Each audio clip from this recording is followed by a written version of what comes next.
little pimp.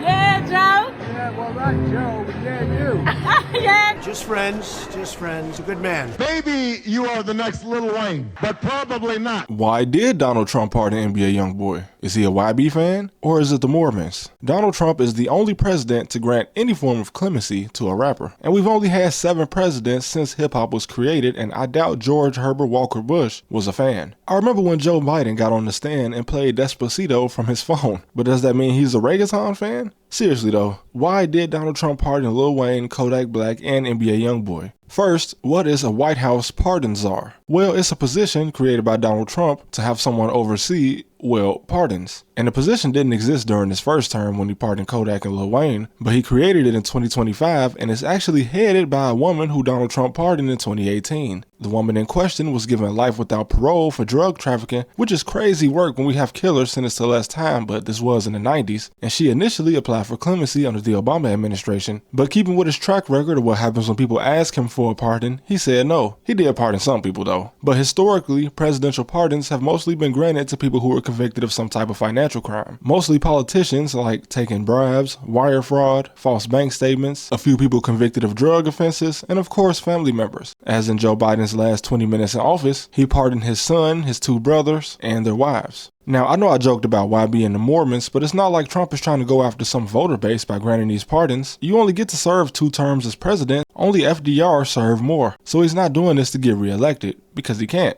He could, however, run for, let's say, mayor or even governor of New York, and he may not be popular with some people in New York, but he still is a New Yorker at the end of the day, and there's a lot of New Yorkers that support him, especially in upstate New York, probably. But one thing a politician needs is funding. Now, I don't know how much Lil Pump or Kodak Black can provide, but maybe someone like Ye could provide a substantial donation. Well, turns out no. I mean, he allegedly is a billionaire, but when he supported Hillary Clinton, he gave her a $2,700 donation. He supported Barack Obama with a huge $1,000 donation, and there is no records to indicate that he ever donated anything to Donald Trump. And honestly, this is probably why someone like Elon Musk is allowed in the White House to work, I guess, but this still doesn't explain anything. Now, Republican or Democrat, it's hard for me to believe that any politician can view an entertainer as anything other than a tool that can be used to gain some type of influence or donation. And honestly, these pardons are just as confusing as Kamala inviting Cardi B to the convention. Who is this for? These candidates already have a voter base. It's not like that's really going to change. The people that vote Democrat are going to vote Democrat no matter who you pay to speak for you. And it's the same with the people that vote Republican. Whether it's pardoning a rapper or deporting immigrants, the people that vote Republican are going to vote that way regardless. So it has to be something deeper that we're just not seeing on the surface level. Now, YB did state in 2023 that he was going to be baptized into the LDS Church, aka the Mormons, and the Mormons have a lot of money, and they do provide funding for projects they like. But most of their influence is mostly centered in Utah. But don't get me wrong, their influence does extend all over the globe, as you can find LDS churches from Serbia to Japan, and many other countries. But YB also stated once that he was going to become Muslim, so we'll come back to this. Now, in the past, Youngboy didn't exactly provide the best publicity for Trump, as he even got involved in a shootout in front of the Trump Tower in Miami back in 2019. He was even saying F Donald Trump back in 2017, so I know DT has probably never listened to this man's music. Although from 2016 to 2017, it was kind of a trend to either diss Donald Trump or support him in music for some reason, as even Kodak Black, before his presidential pardon, also joined this wave and was featured on a song called Spar, which was an actual diss track aimed at Donald Trump. And this was probably just a clout move. I just cannot see a group of rappers actually going in the studio to express their political beliefs to spread some kind of message. This was most likely just for views. But once again, has Trump even heard this song? Anyway, the first real lead I had for an actual reason behind these pardons was a guy named Brett Barish. Now, Barish is the CEO of Sovereign Spirits, which is a wine and spirits company whose corporate headquarters sits on Broadway in Manhattan, about 15 to 20 minutes away from Trump Tower. Now, the White House states that the possibility of Wayne's pardon was brought to the president by Brett Barish, and Brett owns the Boom Boo Rum, I think that's how you say it, and Lil Wayne has had some type of partnership promoting this rum since at least 2018, which probably contributed to Brett asking asking Donald Trump to pardon him. Kodak Black's pardon was brought to Trump by a Jewish rabbi and founder of the organization Downtown Jewish out of Fort Lauderdale, Florida. Another supporter was Bernie Kerik, the former police commissioner of New York City, who was also an ally of Donald Trump. He petitioned for Kodak Black's clemency. And now hold on now. I knew there was going to be some things I couldn't explain, but what the hell does a police commissioner? This is the man that personally oversaw the police response to September 11th. And he was even appointed by George Bush to help govern Iraq after we invaded. And Kodak was supported by many Republicans and Jews, and he kind of did convert to Judaism while in prison, but how do these people know enough about a rapper from Pompano Beach? A skirt? Project Baby? How do these people know enough about him to petition the president for clemency? They claim it's due to Kodak's generosity, like donating $50,000 to small businesses affected by the pandemic in Florida. That's pretty cool. And he also paid for back-to-school supplies and Christmas gifts for underprivileged children. But one of the other strange endorsements he got was from a guy called Daryl Scott. Now, if you don't know who this is, around the time of Trump's first presidency, this guy, who is from Ohio, randomly popped up in Chicago and announced that he was going to have the gang leaders in Chicago sit down for peace talks, despite having no credibility or sway over anything in the city. And if you're not from Chicago, I'll let you in on a secret. There are no gang leaders. This man was lying from the start, and he never actually got any real meeting done with gang members because, again, there are no gang leaders. Yeah, the FBI has arrested a few people in the past decade that they claim were gang leaders in Chicago, but these were mostly just old men who sold drugs. And since there was a group of them, the FBI called it a gang. Yes, there are small groups of guys in Chicago involved with drug trafficking. Some are even linked to the cartel, but none of these guys are involved in gang wars. It's a myth, in Chicago at least, that gang members are warring over drug territory. Hasn't happened in over 20 years. If some type of conflict like this ever did happen recently, it was a completely isolated incident. The guys running around gangbanging and shooting do not have a leader. As I've said before, there's no such thing in Chicago. So most of the city was pretty confused when this guy came out talking, and pretty much everything he ever said is confusing. But Kerik, the police commissioner, was himself pardoned by Donald Trump for tax fraud, but that still doesn't explain much. One of Youngboy's lawyers, Brittany Barnett, may have been the one to get his request for clemency on the president's desk. Not only does she claim her work resulted in presidential clemency under multiple administrations, but her mother actually served time for a drug offense, similar to Trump's pardon czar, Alice Johnson. Perhaps this contributed most to his pardon. In fact, Barnett even implied that she fought for Alice Johnson's release before her presidential pardon. So I guess that will mean the moral of the story here is to just have a lawyer with good connections. YB is extremely fortunate that he just so happened to hire a lawyer that worked to free a woman that would eventually be pardoned and hired by Donald Trump. This very specific sequence of events is what I believe attributed to YB's pardon. I don't think it's some kind of conspiracy theory, it's just that things become so lopsided for you once you become wealthy that it can be hard to explain them. But I'm sure this lawyer is very expensive and Youngboy's wealth made her affordable to him. But maybe someone on his team did the same research I did and found out her connections to presidential pardons and Alice Johnson and figured that she would be the best lawyer for him. I'm no genius, so if I was able to find this, I imagine many other people would as well. So no, it wasn't the Mormons. Donald Trump is not a YB fan, I don't think. What it looks like to me, just like with the Kodak case and the Lil Wayne case, is that people working for these rappers or working with these rappers know where to look when they need to find their client a way out of legal trouble, which I imagine is nothing new for wealthy individuals. It's just something us regular people don't understand because we're not in that world. But I had to look because this was one of the strangest updates to come across my screen this year so far. And surprise, surprise, my conclusion is that the answer is money, most likely. I know, right? Who would have seen this coming? Just simply being wealthy could help you get out of legal trouble. Whatever though, right? Everybody makes mistakes and deserves a second chance or third or fourth. But that's all I got for today. Thank you guys for watching as always. And I really want to thank y'all for y'all support. Again, you're probably tired of hearing me saying that, but man, I just hope that some of y'all can look at me as an example that anything is possible.